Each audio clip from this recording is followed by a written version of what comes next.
Hello there. I am sitting inside the S&W cafeteria building in downtown Asheville. It's about 3 o'clock in the morning on a Wednesday night, 2023, April, and I have been interviewing people and talking to people for quite a while now in the area, and I've heard from more than probably 10 people that you need to carry a gun on you when you come to downtown Asheville. Some people say anytime, most people say after dark. And I'm like, I grew up here, you guys. I grew up in Mars Hill, 20 miles north of Asheville. And I graduated in 1988 and went away to college in Texas and lived all over the country. Came back about 4 years ago, divorced, kind of just in between what I wanted to do for a while. My mother broke her shoulder, and it was the day that they shut COVID down. So I moved in with her, stayed with her up until recently, and helped her to recover. We had a great time, got to be friends. We really weren't before. And my mother's 93, by the way. Her name's Nina Ledford. She taught school for 40 years, 6th grade, and I love that woman. She's my rock. And I've never cussed, never smoked, never drank in her whole life. She's not judgmental.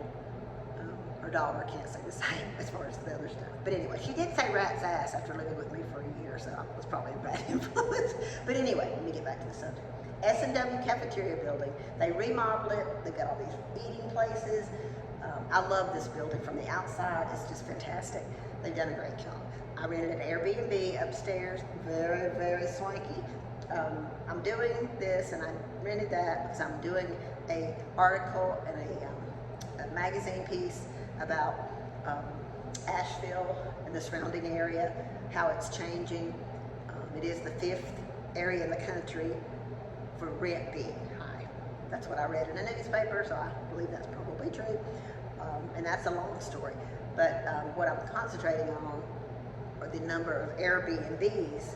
It's crazy, a lot. I stay in them a lot. They're nice, and there's nothing wrong with them. They're a great thing, but it's taking away places for local people to live. And it's crazy because, like, it used to be when I grew up here, people would live in Montford, they'd be renting rooms, people would do, it was like Airbnb, except it was reasonable, and you could rent it for a year or 3 months or whatever. Now, you won't find that. I mean, my mother has a house and 2 small apartments that were in my dad's old 8-store gas station, and I'm renting one for $1,200 a month and one for $1,000. I mean, Asheville, Mars Hill, and now people are paying even more than that. I mean, I'm so thankful I'm living in my mother's house because I don't know how I would ever find anything that was affordable. So there's a huge shortage of affordable housing. I mean, I read an article not too long ago in the headlines that affordable housing coming to Madison County. I'm like, oh wow, and I'm reading it. The houses start at $200,000. Is that affordable housing for people that are making $15, $20 an hour, or even? I mean, it's crazy, or less. And people are like, well, I don't understand why the stores are closing. I was at IHOP one night in Weaverville, and they were closing early because they didn't have staff. And these people, what's going on, damn it?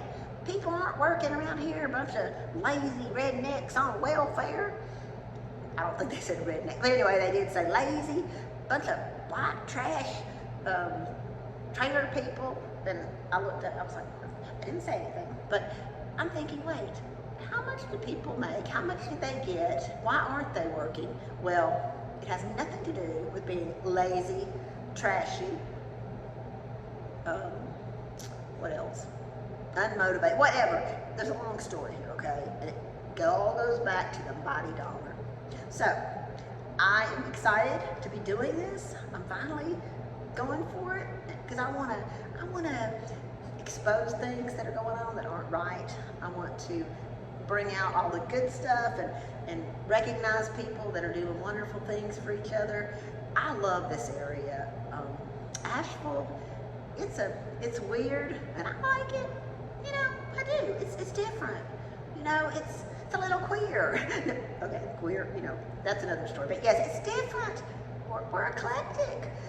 And we all all seem to get along somehow. You know, you got Asheville, the liberal Mecca, the healing Mecca. And then you got Mars Hill, Weaverville, Burnsville, Maggie Valley, blah, blah, blah. And there's some real conservatives, Trump supporters, big time. And there's some different religions, evangelical Christians, whatever that is. And you got Asheville. Like I said, it's progressive. But we still get along. And I don't see anybody carrying a gun down here tonight. I just met such a nice guy on a bike. He took me over. We went down, walked downtown, walked down to the courthouse and back. He walked with me and we talked about the area. Nice person. You know, God is all, I mean, God is here. I mean, I'm not a religious person, but I do believe that we are guided by a force. And I believe it's a good force, and love. And I believe that when we open our eyes, when we get sober, or we start living a life worth living and start to be aware, if you quit anything you're doing, just be aware and notice, because tonight, that man, his name was Skip, you know, I would have never been down here. I would have never talked to him. We would have never made that connection, but we did. And he has a tremendous story of hope, and I'm going to be interviewing him soon. So tune in. Thanks for listening, and good night.